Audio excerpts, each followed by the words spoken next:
Have you ever been so angry that you sliced motherfuckers in half with a greatsword that was coincidentally made of smaller swords, and do you also play Elden Ring? Then keep watching for a showcase of the Grafted Blade Greatsword.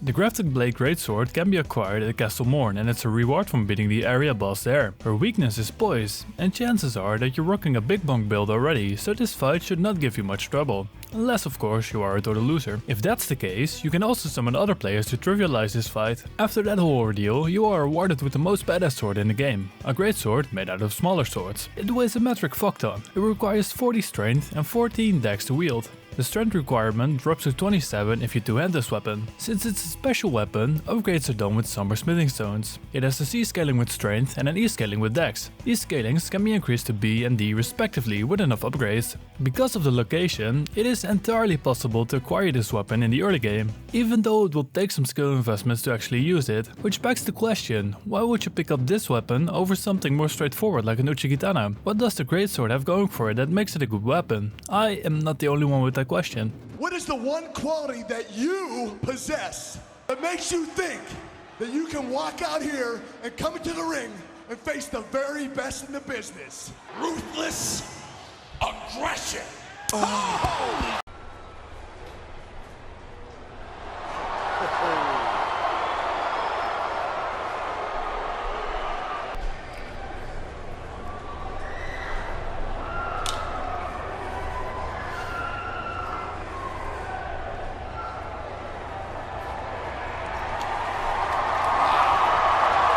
Nice job.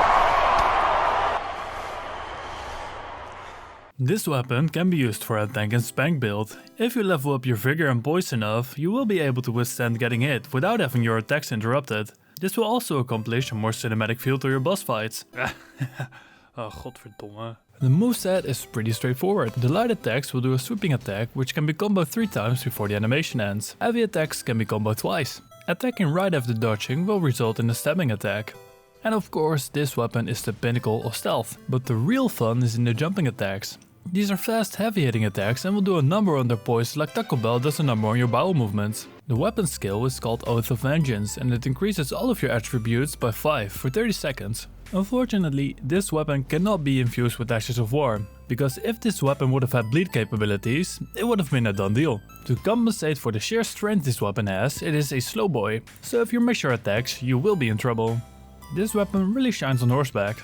As with most heavy attacks, you can charge an attack to create a lingering hitbox, which will then result in you doing a charge attack, but without running the risk of being exposed when you miss it. All in all, a very solid weapon. Definitely pick this one up if you like big bonks. But don't take it from me, what do you think, Mr. President? I always use 2 of them.